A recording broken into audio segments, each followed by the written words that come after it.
Senza.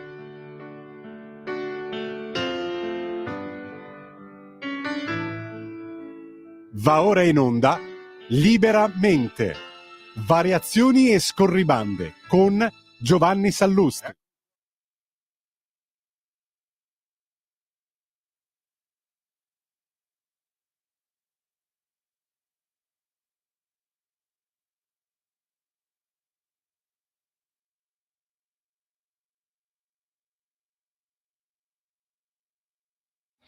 Buongiorno a tutti, bentornati a Liberamente, variazioni e scorribande qui su Radio Libertà. Allora stamattina però la domanda si impone, ma è detto, come dire, come ben sapete, da una radio, un media, un giornale online che ha uno sguardo politico-culturale dichiaratamente nel campo del centrodestra, però la domanda si impone, ma questo governo, o meglio, singoli membri di questo governo, ma con incarichi ultra apicali, hanno chiaro le sfide, la portata delle sfide che ci sta ponendo la contemporaneità globale?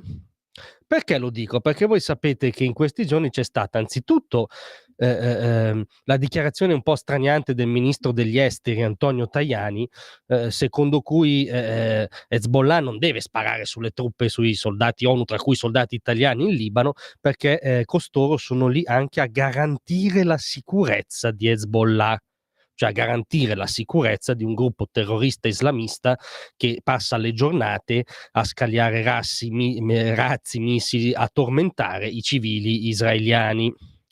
E lì abbiamo posto una domanda, come dire, è davvero anche questo l'ingaggio dei nostri soldati? E nel caso ha senso mantenere questa missione per garantire la sicurezza del partito di Dio foraggiato dagli ayatollah iraniani?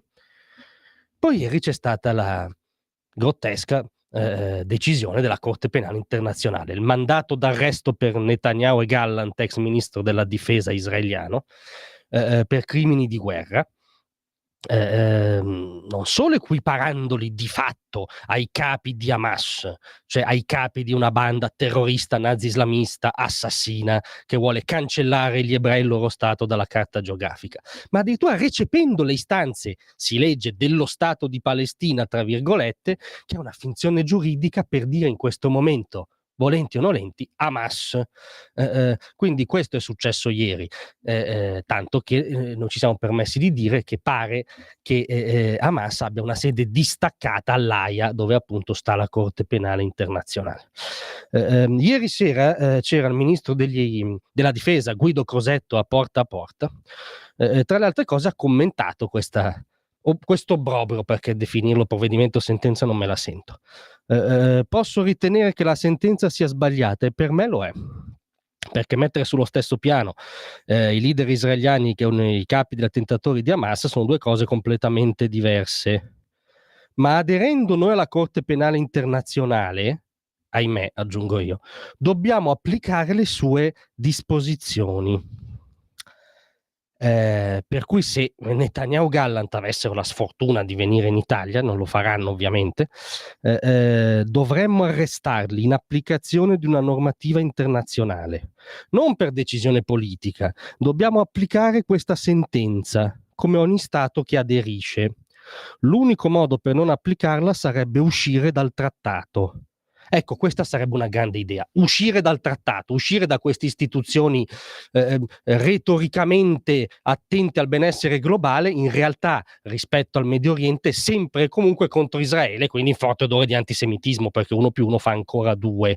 Tra l'altro cioè ci si appende in questo momento storico al formalismo di istituzioni come queste. Tra l'altro la Corte Penale Internazionale ha un problema sia diciamo di forma che di sostanza. Di forma è una corte non riconosciuta dalla principale democrazia mondiale, gli Stati Uniti d'America, e dalle altre 2 grandi potenze mondiali, Russia e Cina.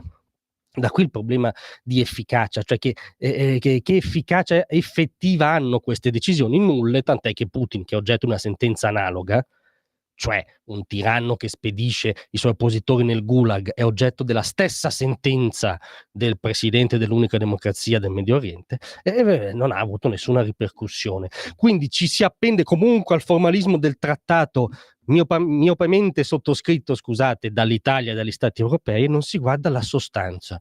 La sostanza di oggi, e guardate, non lo diciamo per tifo, oppure sì, lo diciamo per tifo nel senso che tifiamo per l'Occidente e per il mondo libero, sta invece nel commento che ha fatto la Lega a questa folle decisione della Corte, che la Lega ha definito questa decisione una sentenza politica filo-islamica.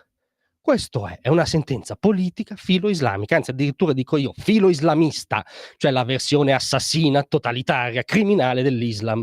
Questo è un modo, come dire, all'altezza di quello che sta andando in scena.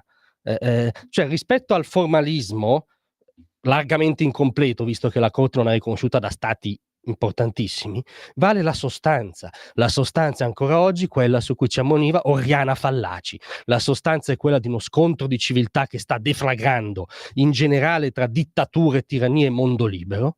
Il Medio Oriente è il cuore di questo scontro di civiltà tra islamismo e mondo libero. Israele rappresenta la prima trincea del mondo libero lì, combatte anche per noi lì, perché Hamas, sgozzando l'ebreo, sgozza anche forse anzitutto l'occidentale. Questa è la sfida che sta andando in scena nella sostanza storica. Quindi io direi un po' più di Fallaci, se magari anche degli illustri ministri di questo governo andassero a rileggersi Oriana, e un po' meno di formalismi vacui. Grazie a tutti, rimanete con noi perché tra poco c'è la nostra